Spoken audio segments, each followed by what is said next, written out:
ईश्वर की अनेकेश्वरवादी धारणा भारत के वैदिक कथानकों और मिस्र, रोम और स्कैंडिनेविया में पाए जाने वाले प्राचीन सिद्धांतों में पाई जाती है। यूनानियों के अनुसार ईश्वरों ने न केवल ब्रह्मांड के नियमों और व्यवस्था को बनाए रखा, बल्कि उन्होंने दुनिया की नैतिक व्यवस्था को भी बनाए रखा। यद्यपि अनेकेश्वरवादी प्रणालियां एक सुसंगत देव समुदाय का निर्माण करती हैं, किंतु वे पैनथियन के बाहर के ईश्वरों के अस्तित्व को भी स्वीकार करती हैं। अन्य संस्कृतियों और धर्मों के ईश्वरों की स्वीकृति के संबंध में आमतौर पर 3 अलग अलग दृष्टिकोण देखने को मिलती हैं। प्रथम दृष्टिकोण है, एक ही परम सत्ता है, पर अलग अलग नामों के साथ। ऐसा माना जाता है कि कुछ या फिर सभी अन्य ईश्वर वास्तव में वही हैं जिनकी वर्तमान में पूजा की जाती है, बस उन्हें अलग अलग नामों से पूजा जाता है। कोई भी नया रूप या शक्तियां पुराने ईश्वरों में ही समाहित कर ली जाती हैं। एकं सद विप्रा बहुधा वदन्ति। दूसरा दृष्टिकोण है नए ईश्वर के संयोजन। एक दृष्टिकोण में कुछ नए ईश्वरों को अपनाकर और उन्हें देव समूह के नए सदस्यों के रूप में शामिल कर लिया जाता है। इस तरह से समुदाय उत्तरोत्तर विकसित हो सकता है। तीसरा दृष्टिकोण है स्वीकृति, लेकिन पूजा नहीं। इस दृष्टिकोण में यह स्वीकार्य है कि अन्य ईश्वरों का अस्तित्व है, लेकिन किसी भी सक्रिय तरीके से उनकी पूजा नहीं की जाती है। चूंकि अनेकेश्वरवादी व्यवस्थाएं अन्य धर्मों और संस्कृतियों के ईश्वरों के अस्तित्व को स्वीकार करती हैं, अनेकेश्वरवाद में एकेश्वरवाद की तुलना में अधिक धार्मिक स्वतंत्रता मिलती है। अनेकेश्वरवाद विश्वास सभी स्थानीय और लोकप्रिय कथानकों को बढ़ावा देता है और उन्हें आत्मसात करता है। अनेक का विचार सभी प्रकार के विश्वासों, पूजा और धार्मिकता के लिए रास्ता खोलता है। आधुनिक वैज्ञानिक दृष्टिकोण अपनी प्राकृतिक नियमों की समझ के साथ अनेकेश्वरवाद की संगति न होने के कारण इसका खंडन करता है। यदि वास्तविकता के सभी अलग अलग पक्षों के प्रभारी वास्तव में अलग व स्वतंत्र ईश्वर हैं, तो प्राकृतिक नियमों के ऐसे ढांचे की जो वास्तविकता के सभी अंशों पर समान रूप से लागू हो, अनिवार्यता नहीं होनी चाहिए। भौतिकी के नियम रसायन विज्ञान पर लागू नहीं होंगे और रसायन विज्ञान के नियम जीव विज्ञान आदि पर लागू नहीं होंगे। यदि विभिन्न ईश्वर संभावित विपरीत उद्देश्यों पर काम करें, तो वैज्ञानिक व्यवस्था का कोई आधार नहीं होगा। पुनश्च ईश्वर की अनेकता में विश्वास से, जो प्रकृति के भयंकर पहलुओं से उत्पन्न होता है और जहां एक ईश्वर को दूसरे के विरुद्ध खड़ा है, धर्म के लक्ष्य को पूरा करने के लिए एक सामंजस्य को प्रभावित किए बिना विविधताओं को कायम रखा जाता है, जिसमें अनेकों में एक, विविधता में एकता और विशिष्टताओं के बीच सार्वभौमिक रूप को प्राप्त करने का प्रयास किया जाता है। अनेकेश्वरवाद अपनी सभी कमजोरियों और विफलताओं के साथ निश्चित रूप से धार्मिक विचारों के विकास की प्रारंभिक व अपरिपक्व अवस्था है। वैदिक युग के बाद के समय में हम केवल एक दिव्य सत्ता होने की ओर झुकाव पाते हैं। ईश्वरों के बीच एक दूसरे से सर्वोच्चता हासिल करने के लिए उन्मत्त प्रतिस्पर्धा धीरे धीरे एक ईश्वर या सर्वोच्च सत्ता के विचार के रूप में विकसित हुई, जो बाद में धर्म के मुख्य विषय का गठन करती है। धर्म का क्षेत्र हमेशा विविधताओं से भरा रहा है, जहां अनेकता में एकता की तलाश की जाती है। पुनश्च ईश्वर की अनेकता में विश्वास, जिसमें एक ईश्वर को दूसरे के विरुद्ध खड़ा किया जाता है, यह दर्शाता है कि मानवता का हमेशा से एक समान लक्ष्य रहा है। यह विविधताओं को बनाए रखते हुए भी सामंजस्य को स्थापित करने का प्रयास करता है। इस विकास के क्रम में अनेकेश्वरवाद कई ऐसी परस्पर धार्मिक विचारधाराओं का संचालन करता है जो केवल अपने कार्य व्यवहार में अलग हैं, परंतु मूलतः एक ही उद्देश्य के तहत कार्यरत हैं। ईश्वर की अनेकता में विश्वास से, जो प्रकृति के भयंकर पहलुओं से उत्पन्न होता है और जहां एक ईश्वर को दूसरे के विरुद्ध खड़ा किया जाता है, धर्म के लक्ष्य को पूरा करने के लिए एक सामंजस्य की स्थापना करता है। इस बहुदेववादी विचारधारा में प्रकृति के विभिन्न पहलुओं में सामंजस्य बनाए रखने वाली विविधताओं को कायम रखा जाता है। बहुदेववाद में अनेकों में एक, विविधता में एकता और विशिष्टताओं के बीच सार्वभौमिक रूप को प्राप्त करने का प्रयास किया जाता है। अनेकेश्वरवाद अपनी सभी कमजोरियों और विफलताओं के साथ निश्चित रूप से धार्मिक विचारों के विकास की प्रारंभिक व अपरिपक्व अवस्था है। वैदिक युग के बाद के समय में हम केवल एक दिव्य सत्ता होने की ओर झुकाव पाते हैं। ईश्वरों के बीच एक दूसरे से सर्वोच्चता हासिल करने के लिए उन्मत्त प्रतिस्पर्धा धीरे धीरे एक ईश्वर या सर्वोच्च सत्ता के विचार के रूप में विकसित हुई, जो बाद में धर्म के मुख्य विषय का गठन करती है। एकैकाधिदेववाद, हीनोथिज्म, मोनोलैट्री, एक अर्ध्याधिदेववाद, और कैथेनोथिज्म, एकैकार्याधिदेववाद। हेनोथिज्म का अर्थ है कि व्यक्ति एक ईश्वर की पूजा करता है, जबकि अन्य ईश्वर का अस्तित्व भी स्वीकारता है। यह दृष्टिकोण एक स्तर पर अनेकेश्वरवाद से एकेश्वरवाद की ओर बढ़ता है। उदाहरण के लिए, हेनोथिस्ट अपने मुख्य ईश्वर की पूजा करते समय अन्य देवताओं के स्थान को दरकिनार नहीं करते। यह स्थिति हमें बताती है कि मानवता का धार्मिक अनुभव कभी स्थिर नहीं रहा है। भले ही धार्मिक विश्वासों में परिवर्तन के संकेत मिले हों, परंतु इस आस्था का मूल तत्व एक ही है। हीनोथिज्म एक ग्रीक शब्द है जो हीनोस, एक या एकल, और थियोस, ईश्वर शब्दों से व्युत्पन्न है। अन्य ईश्वर के अस्तित्व को स्वीकार करते हुए हेनोथिस्ट एक समय पर एक ही ईश्वर की पूजा करते हैं। अन्य ईश्वरों की पूजा अन्य लोगों या अन्य समूहों द्वारा की जा सकती है, अथवा अन्य समय पर अन्य ईश्वरों को पूजा जा सकता है। हेनोथिस्ट यह भी मानते हैं कि जिस ईश्वर की वे पूजा करते हैं वह अन्य ईश्वरों की योग्यता को रद्द या अस्वीकार किए बिना मौजूदा ईश्वरों में सर्वोच्च है। यह एक ईश्वर में विश्वास है जो एकेश्वरवाद या केवल एक ईश्वर में विश्वास से अलग है। मैक्स मुलर ने इसे अनेकेश्वरवादी से एकेश्वरवादी विश्वास की ओर बढ़ने के एक निश्चित चरण के रूप में प्रस्तुत किया। मूलर ने कहा कि हेनोथिज्म सैद्धांतिक रूप में एकेश्वरवाद और वास्तविक रूप में अनेकेश्वरवाद है। वह इसे धर्म के इतिहास में सबसे प्रारंभिक चरण के रूप में रखते हैं। मूलर कहते हैं, ईश्वर का ये प्राथमिक अतंर्ज्ञान अपने आप में न तो एकेश्वरवादी था और न ही अनेकेश्वरवादी। किसी भी भाषा में एक वचन से पहले बहुवचन मौजूद नहीं है।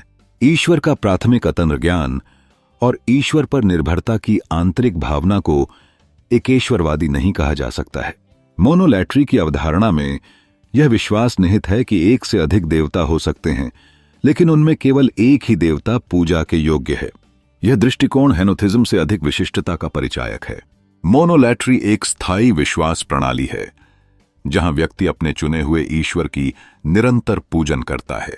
यह व्यवस्था कभी कभी दूसरों के प्रति धर्म के प्रभाव को थोपने का कारण बनती है। इससे यह पता चलता है कि धर्म केवल व्यक्तिगत अनुभव नहीं है, बल्कि समाज के बीच विभिन्न परस्पर क्रियाओं का परिणाम है। एक ईश्वर पर विश्वास में एक अलग विशेष निषेध शामिल है, और यह केवल वास्तविक या काल्पनिक अनेक ईश्वरों वाला मोनोलैट्री मत हीनोथिज्म का अधिक विशिष्ट रूप है। मोनोलैट्री इस विश्वास को बताता है कि एक से अधिक देवता हो सकते हैं, लेकिन केवल एक ही देवता पूजा के योग्य है। अपनी मान्यता में कोई बदलाव किए बिना व्यक्ति उस देवता की लगातार पूजा करता है। मोनोलैट्रिज्म कभी कभी लोगों को उन ईश्वरों को त्याग कराता है जिनका वे सम्मान नहीं करते हैं। धार्मिक कट्टरवाद मोनोलैट्रिज्म का एक रूप है जिसमें किसी विशेष ईश्वर का भक्त अपने धर्म या ईश्वर को साथी मनुष्यों पर निरपेक्ष के रूप में थोपने की कोशिश करता है।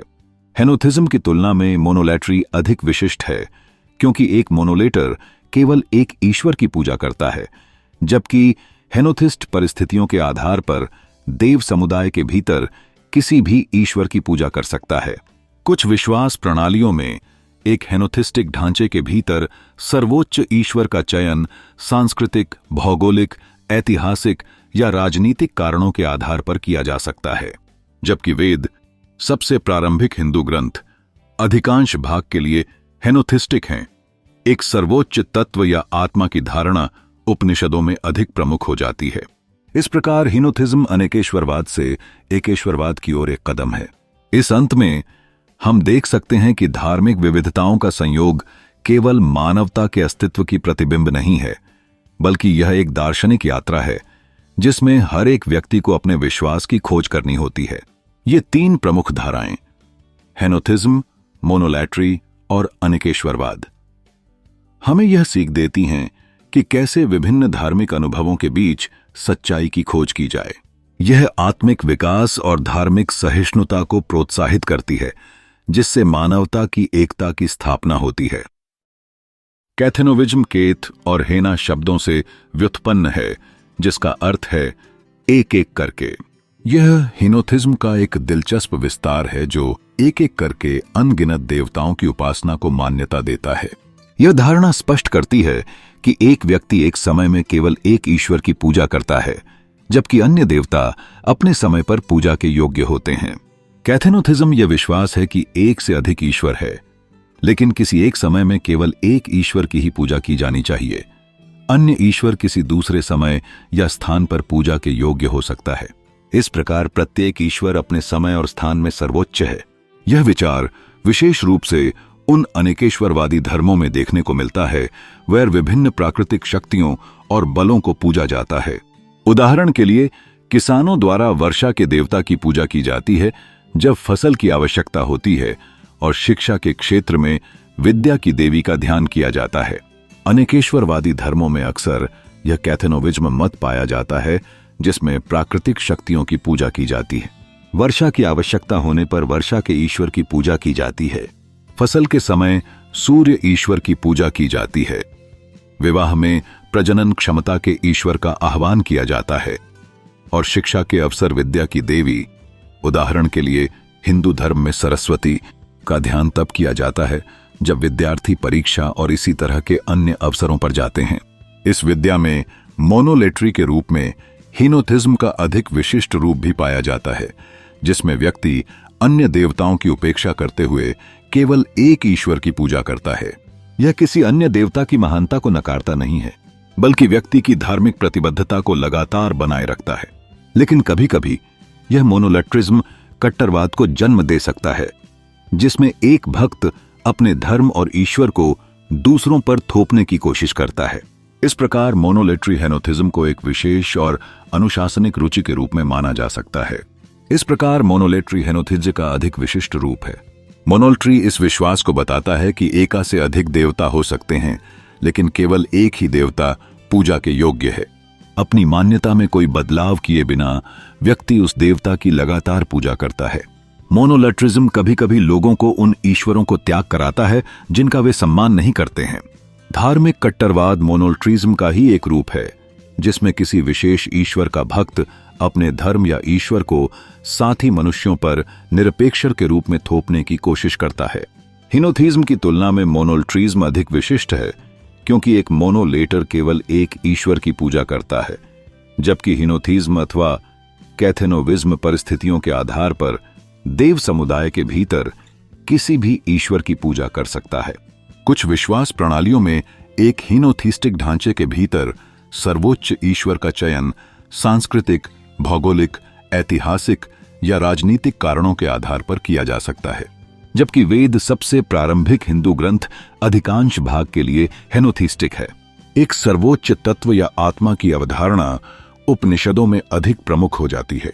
इस प्रकार हिनोथिज्म अनेकेश्वरवाद से एकेश्वरवाद की ओर एक कदम है। द्वैतवाद, डायथिज्म।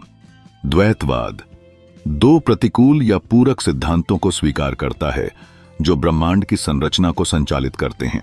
यह सिद्धांत शुभ और अशुभ जैसे द्वैत को परिभाषित करता है। इसके तहत धार्मिक बातें इस धारणाओं के अस्तित्व में महत्वपूर्ण बारीकी से संबंधित होती हैं। द्वैतवाद दो विरोधी या पूरक सिद्धांतों को ब्रह्मांड को संचालित करने वाले सर्वोच्च सत्य के रूप में मानता है। दो विरोधी शक्तियों के रूप में परिभाषित द्वैतवाद शुभ बनाम अशुभ जैसे द्वैतवाद के पश्चिमी विचार से संबंधित है। अन्य द्वैतवादी दो समान रूप से शक्तिशाली बलों को एक साथ काम करते हुए देखते हैं, यिन और यांग की तरह। एक धार्मिक सिद्धांत के रूप में द्वैतवाद पहले के अनेकेश्वरवादी विचारों से श्रेष्ठ साबित हुआ, क्योंकि इसने अशुभ की समस्या पर अपना ध्यान केंद्रित किया और उसका एक समाधान खोजने की कोशिश की। द्वैतवादी विचारों के संकेत ग्नोस्टिक्स की शिक्षाओं में मिलते हैं, जो दो विपरीत आध्यात्मिक और स्वयंभू अस्तित्वमान सिद्धांतों में विश्वास करते थे। पारसी धर्म में भी दो प्रतिद्वंद्वी ईश्वरों अहुरा मजूदा और अहिरमन की चर्चा की गई है। एक अच्छाई का प्रतीक है और दूसरा बुराई का प्रतीक है। ईश्वर और शैतान की ईसाई अवधारणा में और प्लेटोनिक अवधारणाओं के साथ साथ नव प्लेटोनवाद में दो विरोधी सिद्धांत शुभ और अशुभ के देखे जाते हैं। आस्तिकों द्वारा अशुभ के तथ्यात्मक अस्तित्व के परिप्रेक्ष्य में ईश्वर की दयालुता उसकी सर्वशक्तिमान और सर्वज्ञता का त्याग करके संरक्षित की जाती है, जिससे वह एक सीमित ईश्वर की नींव रखते हैं, चाहे वह कितनी ही सूक्ष्म हो। इसी तरह के विचार जॉन एस मिल द्वारा उत्तरोत्तर समय में निर्धारित किए गए थे।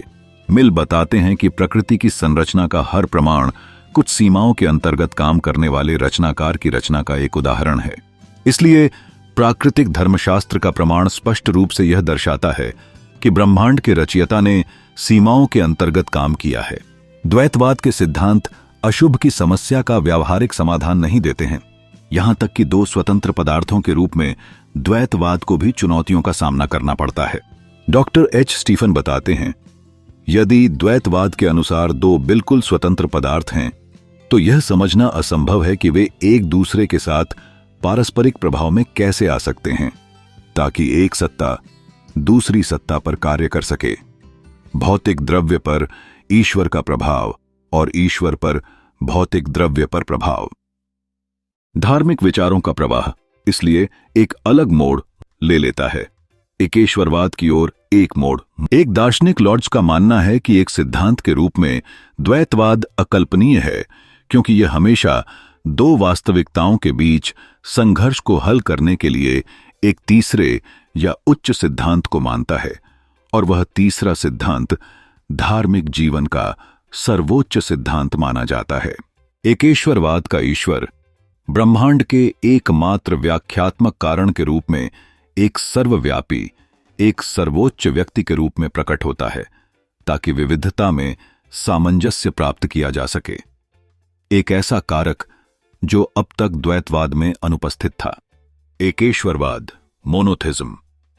एकेश्वरवाद, जो एक ही ईश्वर के अस्तित्व में विश्वास करता है, ने धार्मिक विचारों के प्रवाह में एक महत्वपूर्ण मोड़ लिया है। इसकी परिकल्पना एक सर्वोच्च ईश्वरीय सत्ता की धारणा पर आधारित है, जो ब्रह्मांड का एकमात्र व्याख्यात्मक कारण है। एकेश्वरवाद एक ईश्वर के अस्तित्व में विश्वास है। मोनोथिज्म शब्द ग्रीक शब्द मोनोस, जिसका अर्थ है एक, और थियोस, जिसका अर्थ है ईश्वर, से आया है। चूंकि एकेश्वरवाद की स्थापना इस विचार पर आधारित है कि केवल एक ही ईश्वर है, इसलिए एकेश्वरवादी यह भी मानते हैं कि यह ईश्वर सर्वशक्तिमान, सर्वज्ञ, सर्वव्यापी, नित्य सत्ता है, जगत का सृष्टिकर्ता है और बिना किसी अन्य पर निर्भरता के पूरी तरह से आत्मनिर्भर है। सबसे बड़े एकेश्वरवादी धर्म हैं ईसाई धर्म, इस्लाम धर्म और सिख धर्म। एकेश्वरवाद आमतौर पर अनेकेश्वरवाद, जो कई देवताओं में विश्वास संबंधी सिद्धांत है, और अनीश्वरवाद, जिसमें ईश्वर के अस्तित्व को अस्वीकारा गया है, के विपरीत है। सिगमंड फ्रायड ने तर्क दिया है कि एकेश्वरवाद की उत्पत्ति मिस्र में हो सकती है। अपने लेख द ओरिजिन ऑफ रिलीजन में फ्रायड कहते हैं, राजा अखेनाटन ने 1375 ईसा पूर्व में सूर्य देवता एटेन की पूजा को फिर से शुरू किया। अखेनाटन ने एटेन के धर्म को एकमात्र धर्म बनाया और एटेन को एकेश्वरवादी ईश्वर के रूप में पेश किया। उन्होंने शाही फरमान द्वारा किसी भी अन्य प्रकार के धर्म और अन्य देवताओं की पूजा पर भी रोक लगा दी। फ्रायड का सुझाव है कि यहूदी धर्म के संस्थापक मूसा अखेनाटन के इस एकेश्वरवाद से प्रभावित हुए होंगे, जब उन्होंने यहूदियों के लिए एक ईश्वर की अवधारणा को तराशा था। इस्लाम में भी हम इस विचार को देखते हैं कि ईश्वर एक है और उसकी दिव्य महिमा को साझा करने के लिए उसका कोई साथी नहीं है। ट्रिनिटी, त्रिरूप की अवधारणा के कारण ईसाई धर्म यहूदी और इस्लाम के पारंपरिक एकेश्वरवाद से थोड़ा दूर जाता है, जिसमें ईसाई तीन व्यक्तित्वों में एक ईश्वर को देखते हैं। दो प्रकार के एकेश्वरवाद के बीच अंतर किया जा सकता है। विस्तृत एकेश्वरवाद, इंक्लूसिव मोनोथीज्म, यह विश्वास कि केवल एक ईश्वर है और अन्य सभी दावाकृत ईश्वर सिर्फ अलग अलग नाम हैं, केवल उनके एक सर्वोच्च ईश्वर के अलग अलग पहलू या अवतार हैं। और विशिष्ट एकेश्वरवाद, एक्सक्लूसिव मोनोथेइज्म, जो इस विश्वास को संदर्भित करता है कि केवल एक ईश्वर है और अन्य सभी दावा किए गए ईश्वर या तो असत्य हैं और इससे अलग हैं, या वे मानव की परिकल्पना, अशुभ या मानवीय त्रुटि का परिणाम है, वे किसी भी अन्य धार्मिक विश्वासों के ईश्वरों के अस्तित्व का खंडन करते हैं। हिंदू संप्रदाय स्मार्त या भागवत धर्म विस्तृत एकेश्वरवाद का एक उदाहरण है, जबकि अधिकांश अब्राहमिक धर्म विशिष्ट एकेश्वरवाद के उदाहरण हैं। अधिकांश एकेश्वरवादी प्रणालियां प्रकृति में विशिष्ट होती हैं। इस विशिष्टता के कारण एकेश्वरवादी धर्मों ने ऐतिहासिक रूप से अनेकेश्वरवादी धर्मों की तुलना में कम धार्मिक सहिष्णुता प्रदर्शित की है। देववाद, डीइज्म, सर्वेश्वरवाद, पाथीइज्म और सर्वाति सर्वेश्वरवाद या निमित्तोपादानेश्वरवाद, पैनेंथीइज्म को एकेश्वरवाद के 3 रूप माना जाता है। आइए हम इन्हें विस्तार से समझने की कोशिश करें। देववाद या तटस्थ ईश्वरवाद, डीइज्म। अंग्रेजी शब्द डीइज्म और थीज्म लैटिन शब्द ड्यूस और ग्रीक शब्द थियोस से व्युत्पन्न है। दोनों का अर्थ ईश्वर है। अंग्रेजी में डीस्ट और थीस्ट शब्द मूल रूप से पर्यायवाची थे, लेकिन 17वीं शताब्दी तक ये शब्द अर्थ में भिन्न भिन्न होने लगे। देववाद की एकेश्वरवाद के ही एक प्रकार के रूप में चर्चा की जाती है। सामान्य एकेश्वरवाद को अपनाने के अलावा देववादी, डीस्ट, इस विश्वास को भी अपनाते हैं कि एकमात्र अस्तित्वमान ईश्वर स्वभाव से व्यक्तित्वपूर्ण है और ईश्वर सृजित ब्रह्मांड से परे उसकी स्वतंत्र सत्ता है। वे इस विश्वास को अस्वीकार करते हैं कि यह ईश्वर इस जगत में अंतर्निहित है या वर्तमान में निर्मित ब्रह्मांड में सक्रिय है। देववाद के सत्य संबंधी दृष्टिकोण के अनुसार ईश्वर ने ब्रह्मांड की रचना की है, लेकिन फिर स्वयं को अपनी रचना से अलग कर लिया। कभी कभी इसे घड़ीसाज ईश्वर के रूप में संदर्भित किया जाता है। एक ईश्वर जिसने ब्रह्मांड रूपी मशीन बनाई है और इसे चालू करने के बाद इसे पूर्ण आत्मविश्वास के साथ देखता है। इस दृष्टिकोण की सबसे प्रसिद्ध अभिव्यक्ति अरस्तु की प्राइम मूवर, आद्य चालक की अवधारणा में देखी जा सकती है। लाइबनिट्ज ने पूर्व स्थापित सामंजस्य के सिद्धांत को प्रतिपादित किया। 18वीं शताब्दी में विशेष रूप से फ्रांस और इंग्लैंड में तर्कवादी दृष्टिकोण ईश्वर की देववादी अवधारणा डीइज्म पर जोर देता है। डीइज्म अलौकिक घटनाओं जैसे भविष्यवाणियों, चमत्कारों और संगठित धर्म में प्रमुख दिव्य रहस्योद्घाटन को नकारता है। इसके बजाय देववाद का मानना है कि धार्मिक विश्वासों को मानवीय तर्कवाद और प्राकृतिक जगत की दृश्यमान विशेषताओं पर आधारित किया जाना चाहिए और ये स्रोत सृष्टिकर्ता के रूप में किसी सर्वोच्च सत्ता के अस्तित्व को प्रकट करते हैं।